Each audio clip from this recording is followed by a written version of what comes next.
Hi, this is Elissa Weinzimmer with How Your Voice Works. I'm so excited to be here today with Jaime Vendera of Vendera Vocal Academy. He's got tons of singers that he works with all over the world, and you may have also seen him shattering glass with his voice on MythBusters, which is really incredible. So Jaime, thank you for joining me today because we have been in contact for a couple of years at this point, and one thing that I've been really fascinated about is talking about breathing with you. And so I was really excited to invite you here today because there's some stuff that we agree about and some that I think we respectfully disagree about.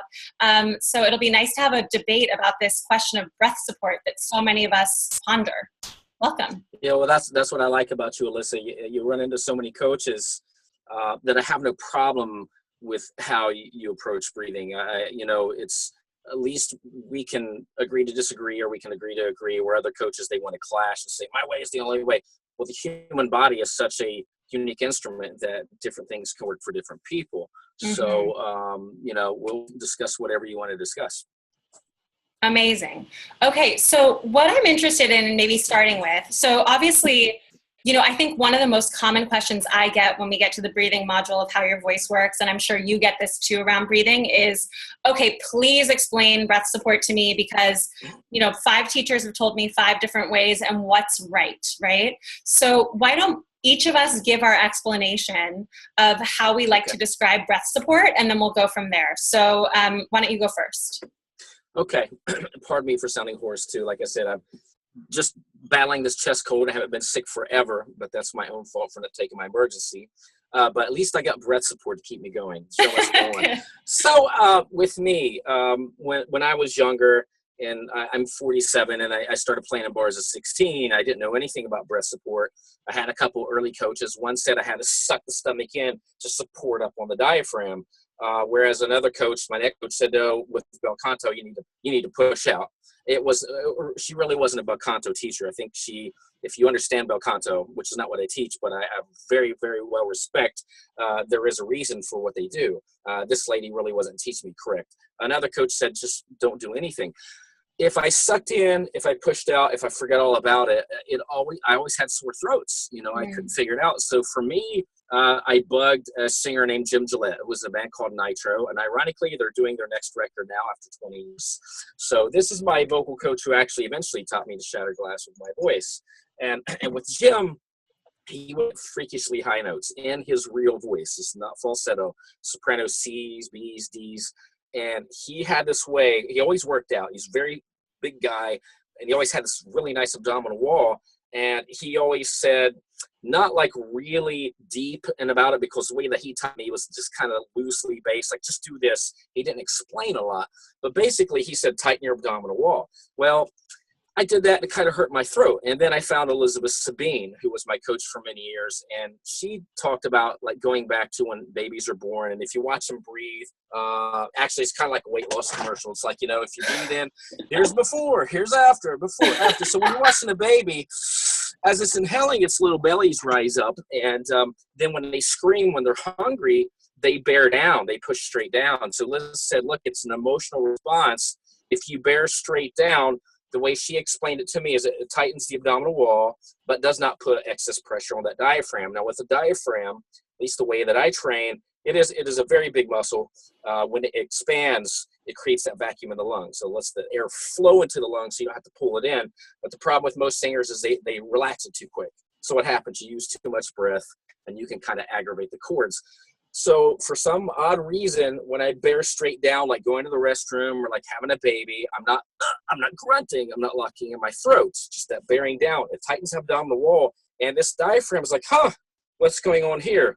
Well, let me join in the fun. Let me try to push down. So, and that's probably not really what's happening. It's just how I explain it. But it basically keeps that diaphragm from relaxing too quickly and letting so much breath out. Now, if I personally didn't support this way, which is support for minimal airflow, I would have nodules like 10 years ago. I've shattered 300 or 400 glasses. The songs I put out have soprano A's in them. And it's all about this minimal airflow for me, so you're not overheating the cords. And bearing down just works perfectly for me. And like I told you earlier before we started this, I've only hurt my voice once. And that was when I got a piece of glass actually stuck in my pharyngeal wall from shattering glass on a show in Tokyo. And it did end up in nerve damage, which we're taking care of now. But if I did not support, I could not do the gritty stuff, the high stuff, any of that. So that's what works for me. And I've been teaching this for 20 years. That's how I teach my students. And it's worked so far. So if it's not broken, don't fix it. Okay, great. So let me explain, what I teach and what I've been taught and what works for me. But I'm already hearing a lot of how we agree, Yeah. So and there's going to be little things to change. It's, it's human nature. There's nothing wrong with that. Yeah, for sure. So the way that I like to describe things, and actually I'm realizing I'm going to drag my props over here in just one second because I play with them in How Your Voice Works. So I completely agree with you. So we both talk about the same type of movement of the diaphragm, right? When the inhalation happens, the diaphragm flattens and widens and lowers. And the thing that I like to say is that the abdominal cavity is like a water balloon. It's like a sac, right? Which makes total sense, right? Because there literally is the peritoneal sac around all of those visceral organs. Now, one thing that I think gets really confusing for students that teachers don't explain clearly when they're talking about breath support is they say do this, but they don't say whether to do it on the inhalation or the exhalation. And the inhalation versus the exhalation are two very different things. In fact, energetically, stuff's traveling in different directions, right? In an inhalation, the air is coming in and down to our lungs. And in an exhalation, the air is going up and out, right? And so I think the thing that we probably agree about is how an inhalation works, right? Which is basically, bottom line is the lungs have got to get bigger so that there's a drop in air pressure so that the air comes in, right? And the other thing that is really important about an inhalation is that if there is any muscular effort in the throat trying to drag the air into the body, that's actually not efficient. There's literally no reason to do that type of thing, because if the air pressure drops in the lungs and if there's an open tube, the air will just come in. I think I remember, watching a video of yours, and I tend to do this thing too, where I'll say the air gets pulled in or the environment pushes the air in, but I like to be as careful as I can around language like that because it just doesn't require too much effort on our parts. Yeah, because if you do that, if we do say that, the students will try to drag the air in. They'll try to force the air, and that's not what's happening. They got to realize it's. I love you're saying it's a water balloon because you're actually filling up, and then you have the students to say, "But my lungs aren't down in my stomach." But you got to understand when all this displacement goes on your back, muscles kick out, your stomach, your floating ribs, they'll all expand, and then you probably have the students like, "But Elissa, I can't do that. I'll look fat on stage. Quit being a diva. Quit being a diva." Totally. Give me 1 second. I'm going to grab my water balloon because I'm going to need it in just 1 sec. Gotcha. So drag it on over here. So I didn't have it ready. Right for our interview. But so the deal is, right? I mean, so if we're talking about this water balloon, right? And I use one of these like hilarious kids toys. Here it is. You seen these before? You know those things? No. Oh, yes. Yeah. Gotcha. Okay, so the diaphragm's up at the top of this water balloon, right? And I tend to totally use this idea that this word that you just used, which is displace, right? So when the diaphragm pushes down on the top of the water balloon, the stuff's going to displace. And it's true, your lungs aren't in your belly, right? So the volume of this balloon is actually not getting bigger. It's just changing shape. It's just changing, just displacing, right? So when we push down, it's going to get bigger. It's going to distend down at the bottom, right? And then, of course, we have a spine back here, which means that really what's the direction it has freedom to descend in? Forward and down, which is where we get exactly what you just demonstrated when you stood up, right? Now, the debate that you and I are having is about what happens on the exhalation. And ultimately, I mean, I'll just come around to what I'm hearing that we agree on, which is that if you go too far in any direction, if you get too extreme with anything that you've been told by anyone, you might hurt yourself, right? Absolutely. You don't want to squeeze your belly in too tight, and you also don't want to bear down like you're trying to take, the most difficult shit of your life, right? So, well, actually, when you're doing grit, and I've known this because again I've been teaching this for 20 years, and I'm actually working on a program with Dr. Iltra Denizoglu, and he totally agrees. If you're doing grit, I don't know if you teach extreme scrounds, there is a way so you have the compression that you do bear down. I call it the power push. You do bear down quite a bit, However, it doesn't mean that's really what you think, like, oh, I'm pushing out breath, because you're not. You're just kind of locking and engaging, you know, to maintain that resistance, so it doesn't, the diaphragm doesn't raise up so much. But I only use that if I'm doing, hey, you know, a certain type of grit. To make sure that I'm not. That makes sense. Okay, cool. And we'll come back to that. And the word that's coming up for me is isometric pressure, which I think is what you're creating, which is valuable, right? So now, if you are, you know, distended out in this direction, a model that people often talk about is using the abdominal muscles to squeeze gently the bottom of the water balloon, which then supports the movement of the diaphragm. Basically, the diaphragm was actually, it's hard for me to model it with my hands so I can hold on. But the diaphragm, looks like you got a magnet. It's cool.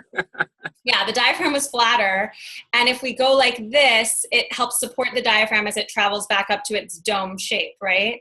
Now, part of the reason that I think basically the debate you and I are having is around directionality, right? Because you're talking about squeezing, we're both talking about squeezing at the bottom of the water balloon, right? You're talking about sort of squeezing by bearing down, and I'm talking about squeezing by energetically sending the air up and out, right? The energy up and out. And part of the reason that I think that's valuable is because that is truly the direction that the voice leaves the body, right? In yoga, there's this concept, prana. A lot of people have heard about prana, right? Prana is life force, prana is energy. But what people don't hear about as often is apana, which is so prana comes into the body, prana nourishes us, and then apana is the waste that leaves the body, right? If we're talking about solids or liquids, apana goes down. It goes out of our body in a downward direction, right? Like I do indeed literally call it a poopy breath when we're squeezing in and pushing down, right? If we are talking about voice or breath, or even I would argue emotion, right? That actually can only get out of our body in an upward direction. So this is the thing that I emphasize a lot is, you know, how do we support in the direction of up and out? So I guess the curiosity that I have is how does bearing down, how does your concept of bearing down either contradict or is in conversation with this idea of the fact that the air literally is actually coming up and out of us? Yeah, well, you got to think about this, Melissa. Just because I'm pushing down don't mean the air is going down. Right. And I go back to the babies crying. If you actually put your hand on a baby's belly when they're crying, you'll feel the downwards movement. It's still supporting the breath. What I'm doing by bearing down is engaging that abdominal wall without pushing up so hard. You know, like when I shatter glass, if you were in the room with me, it would burst your eardrums. You would be, but you watch it on TV, like, yeah, it's not that loud. It is freakishly loud. Yeah. So I've had doctors on shows in Paris and China, wherever I've been, they always have some scientists checking me out. And they're like, wow, we can't believe you haven't blown out your throats. Well, for me, if I would focus up on the breath or suck in or push out, I guarantee you I would have had surgery on my vocal cords by now. But for me, by bearing down, like when you're connected to your emotions, you know, when you're screaming at your significant other, I hate that I have a chest cold because I could demonstrate it more, but you're screaming. And then later on, or when you're laughing really loud and it doesn't hurt your throat, you're like, wow, it's really loud and really high, because this downwards movement actually supports. I'm not using more breath. I'm still letting the breath go. But for me, by bearing down, this diaphragm, even though it's supported, it's shooting up so quick. If I think up, for me, you know what's kind of weird though, Elissa, honestly, I think of both directions, and I gotta hit this. And this make more sense because I'm always talking about placement. So like if you go ha ha ha, you can feel it hit the roof of your mouth. So it's almost like an opposing magnet. By the time I'm bearing down, I'm still focusing up. So when I teach voice, it's about breathing, support, and placement. So I inhale, I bear down, but my focus of my voice and singing must be in the soft palate, hard palate. And even as I get higher, like I work with a student, maybe they got neck tension, so we have them turning their head. I'm like, okay, well, let's think above the head. So the voice, even as they're bearing down, it's floating up. It's coming up out of you. And of course, that's not up here. I'm just leaving the mouth, but you know, visually, it's still coming up. So it's almost like AC current. It's actually floating in both directions for me, if that makes any sense. It makes total sense to me. Well, I want to make sure that you know that when I'm thinking down, I'm not thinking as my voice is down there. Not at all. I'm still thinking about the breath release because I'm focused. I'm so used to this that I'm locking down all the time. I've been doing it for, forever. But my placement is always in the roof of my mouth because that's where the sound's coming out. So that's how it's worked for me. And I've tried other ways and they just haven't. But I think we're closer than what you think. Yeah. I think we're just using different terminology. Yeah, no, I think so too. And so, but that's so interesting, right? Because then having this conversation, you can see how if someone heard your language and then someone heard my language, and I'm saying things like, don't use a poopy breath, and you're literally going like, think in the direction that you poop, like someone come out being like, I don't understand, right? But if and this is part of the reason that I'm so passionate about teaching how this all works, is because if you understand the mechanisms at play behind everything, then you can actually see how you and I are in many ways saying we're different angles on the same thing. Yeah, exactly. Well, I mean, when you go to sing and you're talking about support, does your abdominal wall tense at all, or is it completely loose? No, it does tense. Absolutely. Okay, well then we're right there. Yeah, we're right there. It doesn't matter. Yeah. What's funny is I remember working with a friend of mine. I never worked with him, but I gave him some tips. Josie Scott was in a band called Saliva years ago, and Josie used to always say, "I just think I want to sing the out of it." I'm thinking down. I'm like, "Well, Josie, it's not really, your voice isn't down there." But he was basically saying the same thing, like, "Okay, support, but let it float up." But his mentality was thinking all the way down here, like his voice is coming through his anus. And that's going to be a problem. Mm-hmm. No, dude, you haven't heard this guy sing. Oh, really? No problem. This guy is amazing. Wow. But here's the other catch to it. I kept getting at him like, "Okay, Josie," but he's like, he's got this kind of hick voice, even worse than mine. He said, "But I feel everything in the roof of my mouth." I'm like, "Okay, we're all right then. You're okay. I see where you're coming from." So it is, everyone, since we're human instruments, unless you're doing something, and I hate to say this because I'm not trying to say anything against any coaches, but for me, if a coach told me you had to suck in really tight as you're singing out and really pull in that way, that hurts my throat personally. Yeah, so I wouldn't do that. So, but anything that would engage that abdominal wall to support that, whether you're thinking up or thinking down, I think works. If you're telling them not to sing with a poopy breath, that's worked for your students, that's fine. Mm-hmm. For me, I wouldn't say that. I'd be opposite, because I'm like, okay, think about a baby crying, about going to the restroom. But here's the thing. You got to be very careful with your students, because what they can do is go, they'll think, okay. I think that's the reason I get worried about it. Yes, that is the reason you have to do. But what I do is when we're doing exercises, and again, I'm sorry for sounding so horrible today, I'll have them like turn their head side to side as they're singing, da da da da da da da da, as they're supporting down. So if they start to break because this platysmal sheet will get tight, then I know, okay, they're grunting. They're trying to grunt that sound, and I'm like, no. The bearing down has nothing to do with like the Valsalva method, like bending over to pick up a box or grunting. That is where they mess up, and you see it on YouTube. Like I said, I teach a lot of screaming and grit, and I see these students talking about, okay, we got to do this really hard, and then I cough and I spit up some blood, but I'm screaming like crazy. No, that ruin your voice. So absolutely, they got to stay completely away from that and not grunts. And we do. When we're sitting on the commode, let's be honest, what do we usually think? So that we got to keep away from that. That will totally wreck the voice. So if we're going to think of the bearing down thing as you're talking about it, then we can think of the aspect of bearing down that's happening in the low belly and in the abdominal muscles, but we're retraining the throat away from the grunting and the, and I think the other thing that sometimes happens that I'm sure you have to train people out of is the squeeze in, push down with the rib cage, which is not going to be helpful either, right? Well, Elissa, when you, especially on low notes, because like the floating ribs, do you ever, I don't do it all the time, but I'll say when you take in that belly breath, kind of pretend like maybe you got a belt around you, trying to keep that belt expanded, because as you lose breath, the belt can drop. Or a tire. Right. If you had a tire around you, that way they keep these ribs expanded. Of course, you can't keep them expanded the whole time you're singing, and they'll slowly start to come in. But if you try to do what you just said, you're locking all those intercostals, you're squeezing those air sacs, that's going to lead to problems. That'll probably cause you to grunt in and of itself. So it's a shame that singing's got to be so easy but so difficult. It's crazy.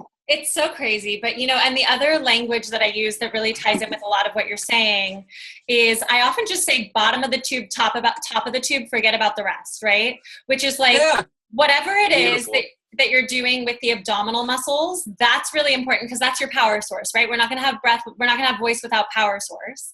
And then, of course, top of the tube for me is the resonant stuff that you're talking about, or if there's articulatory things that need to happen, that as well, obviously.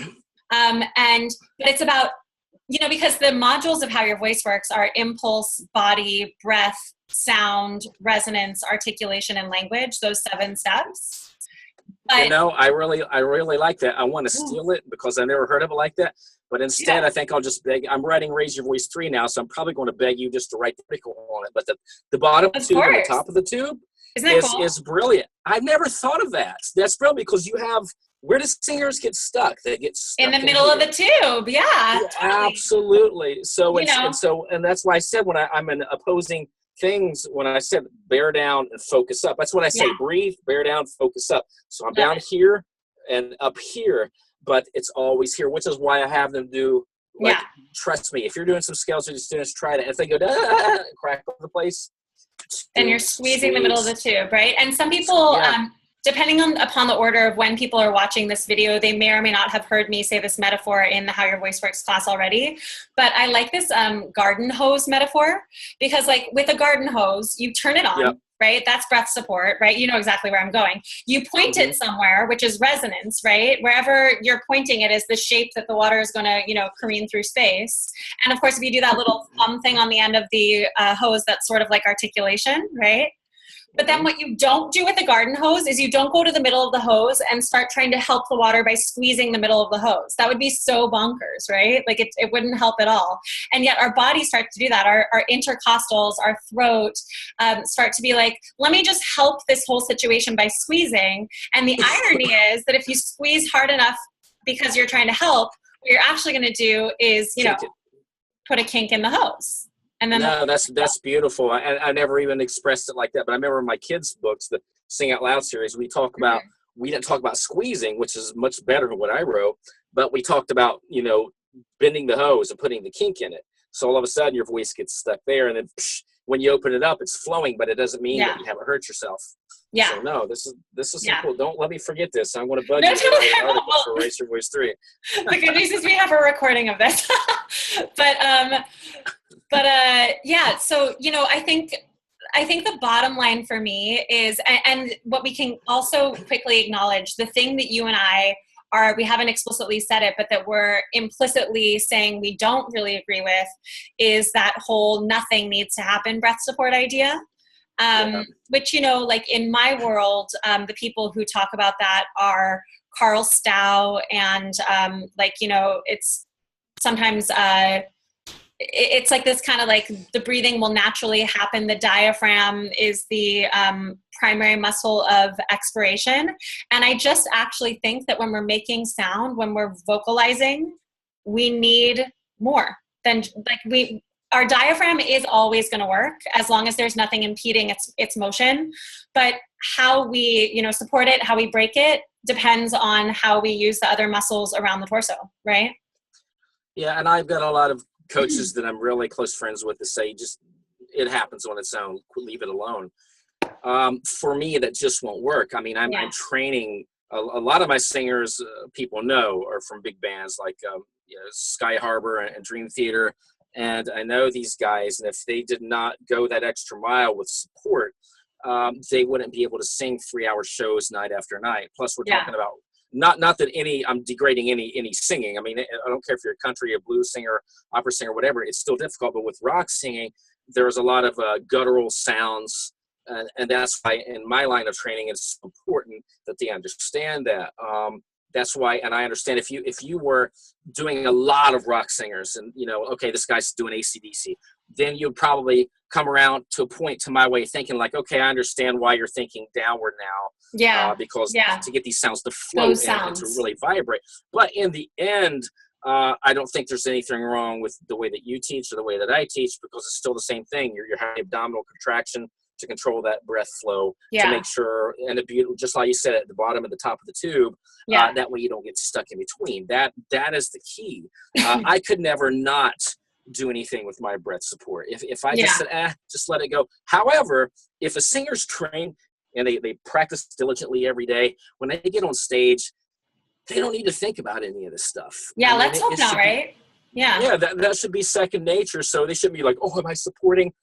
That shouldn't even come into their minds, because they spent hours upon hours of going over their exercises, singing the songs. So when they're on stage, it does happen naturally. We don't have to do anything about it because we've trained our bodies to do what is needed.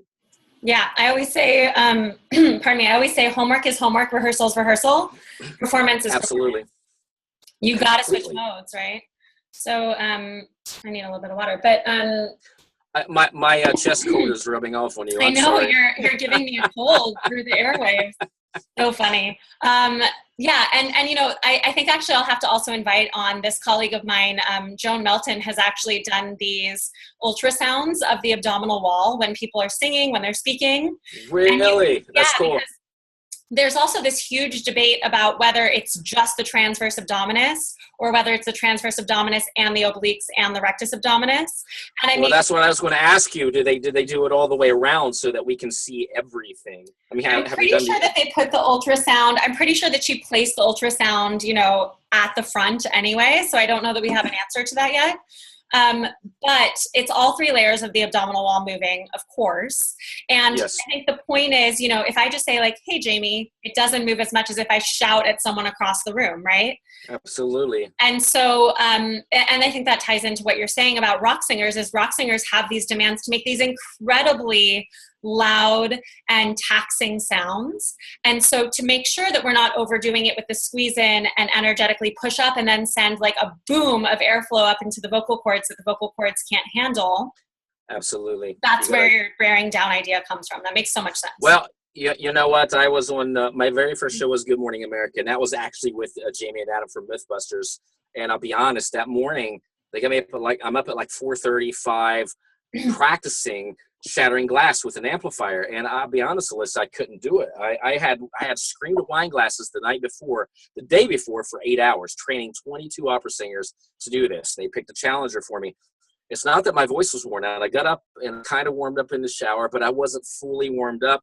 So I remember when I finally broke one during rehearsal, I was so loud and held it out so long, I got cussed at by the sound guy. He threw off his headphones, and it kind of freaks out. He's like, dude, you're loud. You can't do that. You're going to ruin my hearing. This is my job. So during the show, we had the stick into the wine glass in front of a really thin dowel rod.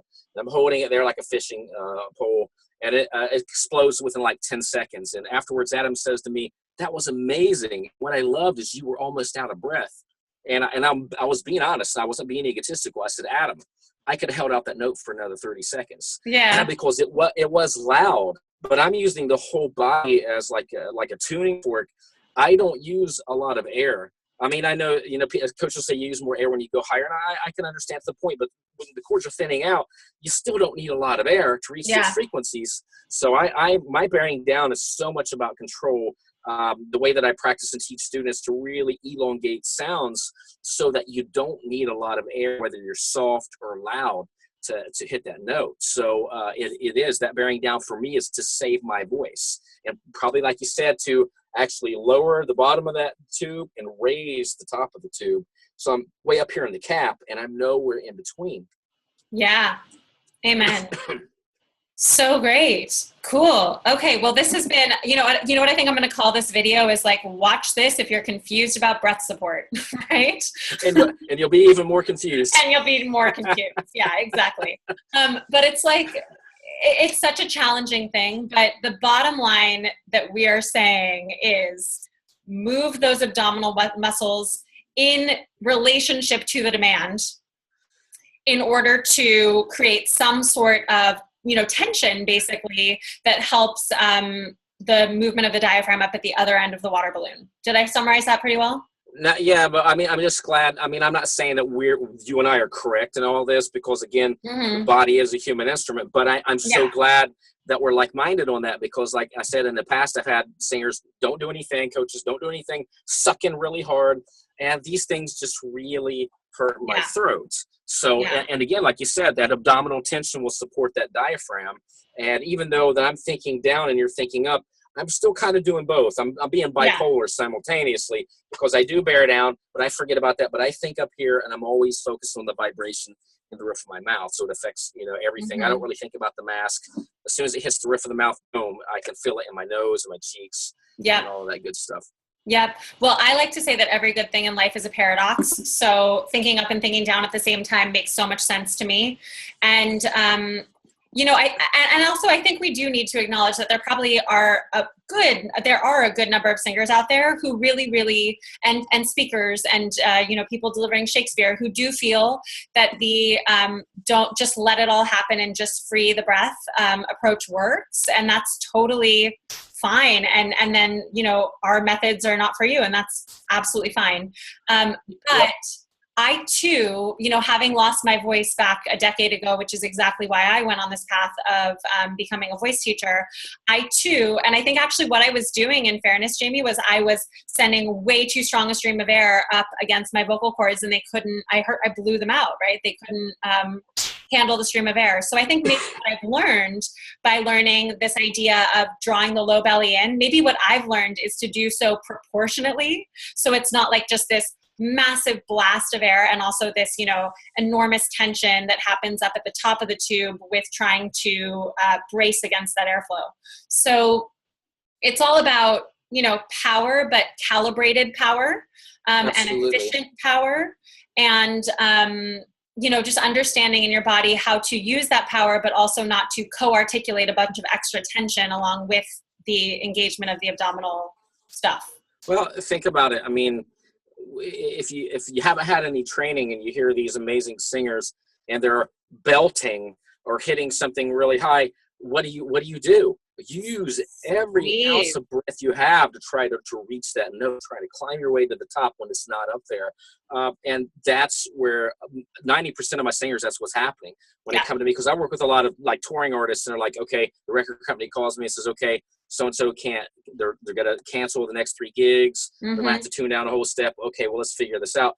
And 9 times out of 10, it's that. It's there's no abdominal tension, or they're blowing so much breath to try to hit this note that they got in the studio and they can't get live. I'm like, but yes, you can, but you need to redirect it. You do not need that much breath and that much tension to hit that note. It's not about that. But it's totally how I blew out my voice. And I will say that for my money, if people are more in the I don't need to do much camp, that's probably in the long run hopefully a little bit less damaging. I think my fear becomes when people overdo, when, a voice teacher says to you, you must draw in your belly, and then we overdo it. Like, it's in the overdoing of an instruction that's not coming naturally to us that we tend to hurt ourselves. So, well, I think that's what happened with me. My first teacher had me draw in the stomach on the inhale. And it wasn't until yes, that's what I'm saying. I know that's where, and they're like, okay, draw in the stomach on the inhale. So all of a sudden this raises up, and then suck it in even harder to support that diaphragm. Ooh. And so I had a lot of trouble. It was rough. This is a teacher who told me, I love this woman, but she said, you will never hit above an E, above middle C. That's your voice. You'll never go any higher. And instead of crying and being upset about it, thinking I'm stuck as a bass, I thought, I'll show you. And what happened after, MythBusters, and after she's heard me sing years later, she said, I always knew you had it.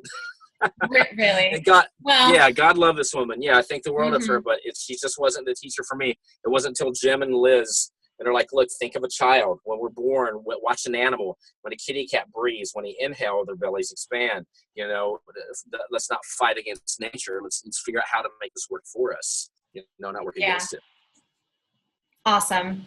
Cool. What a good conversation. So yes, watch this if you're confused about breath support and be more confused. But also, well, I think we both realize now that we're already very close. I think we actually teach support in the same way, except I do focus down. There's nothing wrong with directionality.